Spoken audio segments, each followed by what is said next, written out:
DTV Odia देखिवा पई subscribe करंतु एवं बेल आइकन को मध्य दबाई दियंतु।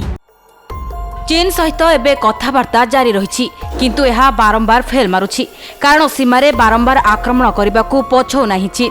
एथिपाई भारतीय सैनिकों को पूर्ण स्वाधीनता दियाजिबा सह हाई अलर्ट रहिबा पई कुहा जायछि। भारत और चीन मध्य लागी रहिथिबा विवाद थमिबार ना धरुणी। भारतर वायुसेना लद्दाख, उत्तर सिक्किम, उत्तराखंड और अरुणाचल प्रदेश रे वास्तव नियंत्रण क्षेत्र और अन्य समस्त क्षेत्र में भारत एबे हाई अलर्ट रे रहिछि कारण चीन हिंसात्मक मनोभाव एबे वृद्धि पाइबार लागिछि। सेथिपाई भारत एबे सतर्क हो जाइछि। भारत कहिछि देवसांगरे पुणी चीन सेना मुतयन करिछि। चीन को टक्कर देबाकू भारत प्रस्तुत करिछि नुआ योजना। लद्दाखर दौलत बेग ओल्डी और देवसांगर विपरीत दिगरे भारत 70,000 रु अधिक सैन्य और सशस्त्र बाहन मुतयन करिछि। एहासह चीन तरफरु करा जाउथबा कोनोसी दुस्साहसर जवाब देबाकू रोड मैप मध्य प्रस्तुत होइछि। तेबे सरकारी सूत्ररु जणा पड़िछि कि दौलत बेग ओल्डी और देवसांगरे T-90 रेजिमेंटर जवान को मुतयन करा जाइछि। एहासह टैंक मध्य मुतयन होइछि। पेट्रोलिंग पॉइंट 1 रु देवसांग जाय जवान नियोजित अछंती। एपरिकी पारा कमांड मध्य सेठारे रहिछंती। चीन सेना द्वारा PPE-10 आसुथिबा भारतीय सैन्य को PPE-13 ब्लॉक करा जिया परे ए मूवमेंट आरंभ होइछि। भारत देवसांग अंचल रे स्थिति मजबूत करिया पई पदक्षेप नेछि। पूर्व लद्दाख को लेह सह जोडुथिबा मुख्य रास्ता सह अंचल जड़ित। देवसांग भारत सीमावर्ती अंचल रे चीन पूर्व अपेक्षा अधिक सैन्य मुतयन करिछि। चीन बाहनर यातायात वृद्धि पाइछि। एठारे भारतीय सैनिक प्रायतः PLA को हटाई दैछंती किंतु चलित वर्ष एठारे पूर्व तुलन में चीन अधिक सैन्य नियोजित करिछि जहाकू काउंटर देबाकू जाई भारत टैंक सह जवान को संख्या बढ़ाई दैछि। तेबे बारंबार सीमार उत्तेजना देखा देउथबारु एथिपाई एक मेजर जनरल स्तरीय बैठक आरंभ होइतिला किंतु यह मध्य विफल होइछि। चीन भारत को पुणी दैछि झटका। चीन सेना माने गलवान घाटी अन्य किछि गतिरोध स्थान रे सैनिकों संख्या पुणी बढ़ाई दैछंती। तेबे फिंगर 4 और 8 क्षेत्र रे निज सैनिक को पठेबाकू पुणी जरूरी हो पड़िछि भारतीय सेना पाखरे। तेबे विवाद को नहीं चीन वैदेशिक मंत्री और अजित डोभाल मध्य 2 घंटा कथबार्ता होइतिला।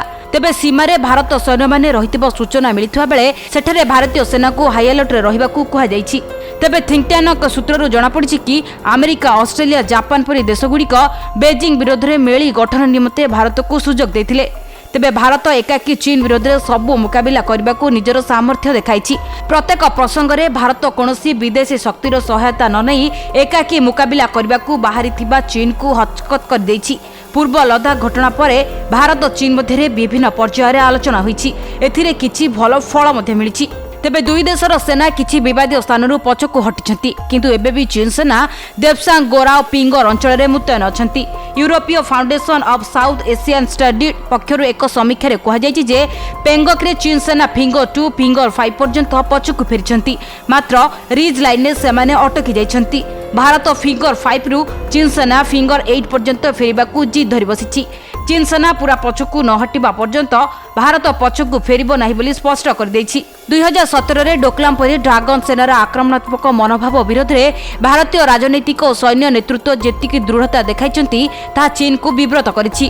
भारतीय प्रतिरक्षा मंत्रालय एक रिपोर्ट आधार में जना पड़िछि कि जेतेबेला पर्यंत सैन्य और कूटनैतिक स्तर में कथबार्ता सहमति होई नाही सेतेबेले पर्यंत सब प्रकार परिस्थिति मुकाबिला पई भारतर सेना प्रस्तुत अछंती। अन्य पक्षरे यह कुहा जाय पारे जे अत्यंत कठिन परिस्थिति रे मध्य भारत चीन को मुकाबिला करबाकू सक्षम बोली एक वार्ता बेजिंग को दैछि। तेबे भारत विवादीय सियाचिन ग्लेशियर रे विपुल परिमाण सेना हथियार एकत्रित करिछि। भारतर प्रस्तुति यह प्रतीत होइछि जे चीन सीमारे भारत जेकोसी मुकाबिला निमंते निजको प्रस्तुत करिछि। वर्तमान स्थिति आलोचना मध्य समाधान संभव बोली भारत एबे भी विश्वास रखिछि। तथापि कोनोसी जरूरी परिस्थिति सृष्टि हेले यार मुकाबिला पई सेना मध्य मुतयन करिछि। एही परिस्थिति रे भारत सह आलोचना करी सृष्टि होइतेबा समस्यार समाधान करिबा चीन पई सबुठारु बड़ विकल्प। Bureau report, DTV Odia. घरे टेंशन, बाहर भी टेंशन, पुअर चाकरी पाई हो, झीर बाहाघर पाई हो, घरे अशांति, मुंड उपरे ऋणर बोझ, कोर्ट कचेरी मामला और जमी जमा विवाद ए सब भितर आपण माने घांटी होउछंती ना। एई सब टेंशन रो मुकुलिबार रास्ता खोजुचंती कि जानिबा को चाहुचंती आपनको समस्यार समाधान केबे एवं किपरि हेबो। देखंतु भाग्य चक्र।